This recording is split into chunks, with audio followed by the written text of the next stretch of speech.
Hey everyone, so this is part 2 of my story slash history about my eating disorder and what it's like to have one when you are overweight and develop one when you're overweight. So like I was saying in my first video, is when I developed one, I was originally at 215 pounds, and my lowest weight when I got down to it was about 135 to 130, and that was when I graduated high school. And pants wise, and I only know this is because I shop mainly at Maurice's for pants, because they carry short to extra shorts, like in the pant length, was a 5'6" to 7'8". And I haven't ever been that small since, like, in pant size, since I was like 12 or younger. And so for me, that was like, every time I dropped a pant size, it was like another like gain for me, another trigger, another thing. Every time I saw the scale go down, it was another trigger, another thing. All I wanted was more and more and more to be thinner. And I would read books and like to help me, motivate me to become smaller, because all I wanted was to take up less space, because that's what I had in my head, is that from that comment, is that the less space I took up, the better it be. And another thing, like, is for me, I didn't feel like, and this is totally untrue, this was just my perception, that my parents and especially my dad, and like I just said, perception, people's perceptions are wrong and feelings can be wrong, is that he didn't love me as much when I was overweight, but it seemed like he loved me more with the more weight I lost. And that is completely not true. He doesn't love me just because of my weight, but it seemed like it to me. And it just, for me, that's just, he just wanted me to be healthy, and that's all he wants, is me to be healthy. That's something that we've talked about. That is a personal conversation that me and my dad we have had. And he doesn't want me to have an eating disorder. He just never wanted me to. He wants me to be healthy. I know he's not the one that made that comment. But another thing is that those were perceptions that I think when you're ill, it can make it seem like it, that people like you or love you more. And I remember when I was sitting in school once, I was there, oh gosh, I think I was actually sitting in a class. I can't remember exactly what I was doing there early, but I had to be there early for something. And the teacher brought in donuts, and I froze because I didn't know what to do. And I was like, there was only me and another girl in there, and there were like 4 guys in there. I froze because I didn't know what to do. I didn't know to say yes or no. And I just sat there. I took it, but I just like picked at it. And every single like taste of it, it was so sweet. And I just was like wanting to vomit the whole time.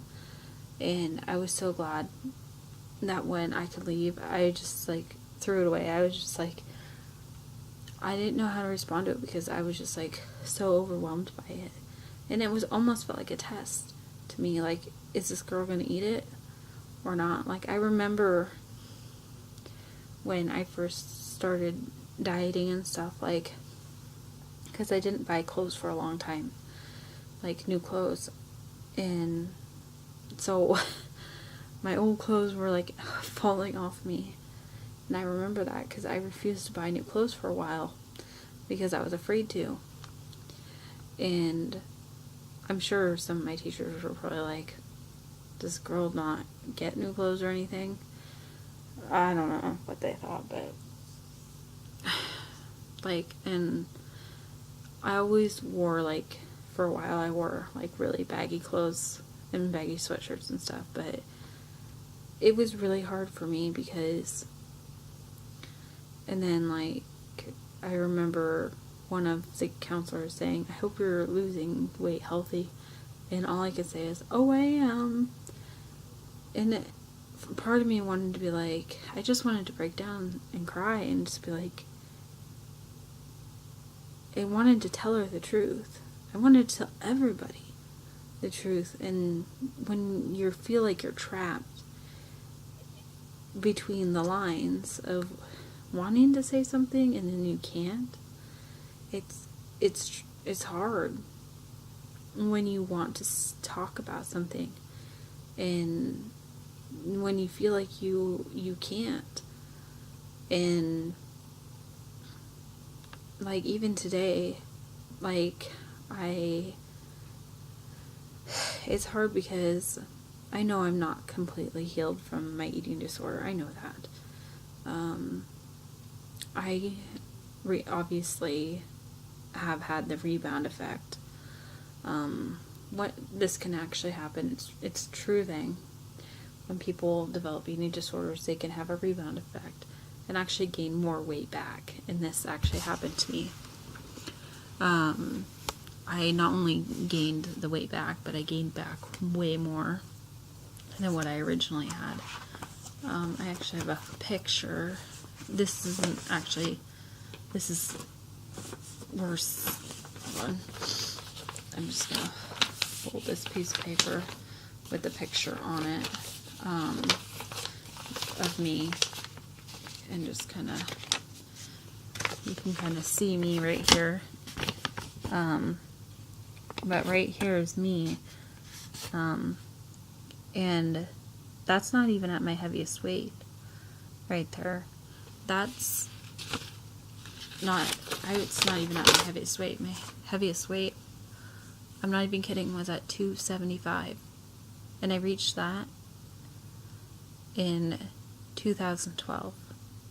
And that was my breaking point, that I needed to lose weight again. But I did do that in a semi-healthy way. I joined Weight Watchers for over a year, and I did lose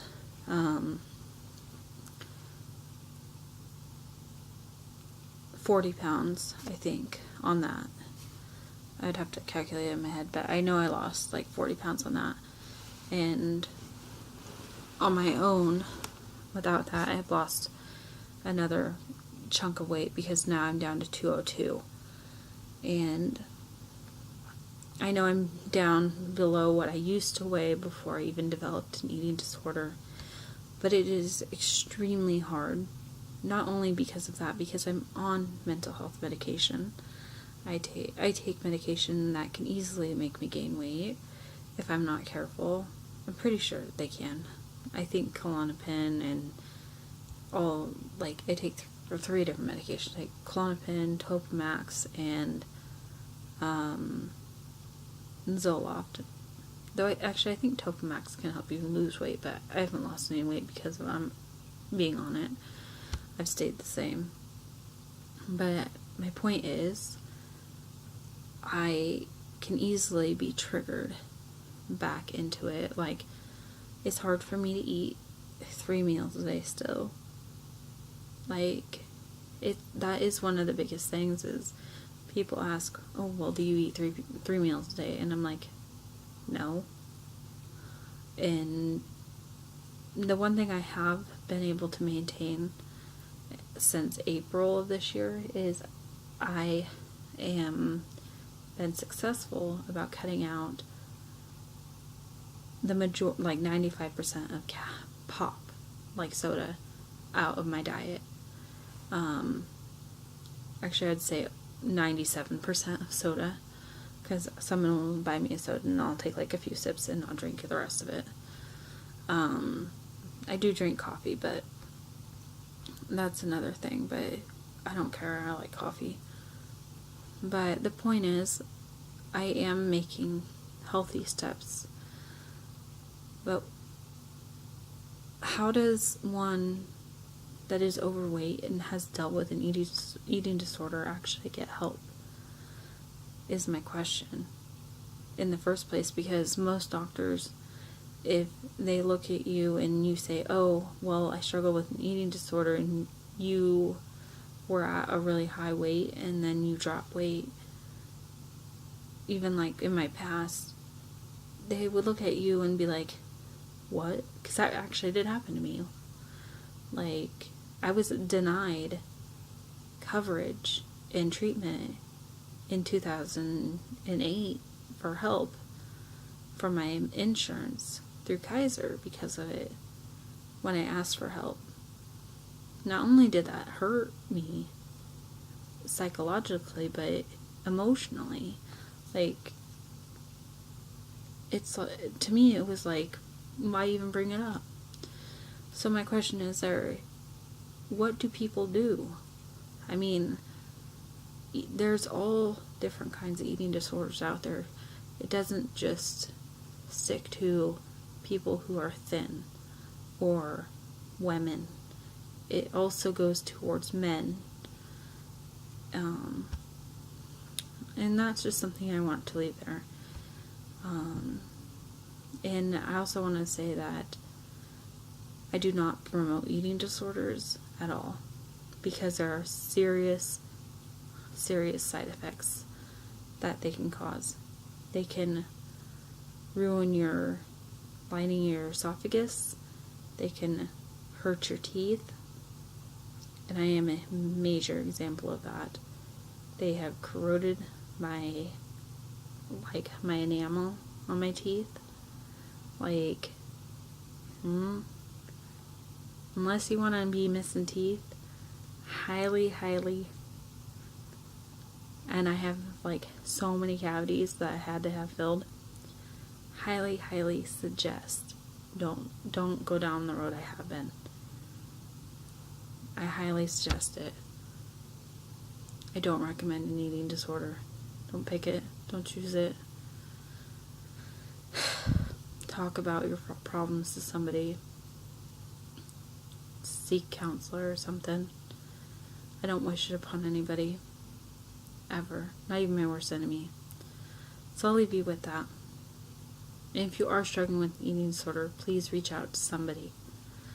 And I'm not a licensed therapist or anybody, so you can leave a comment and I'm willing to chat with you, but I'm not a licensed therapist.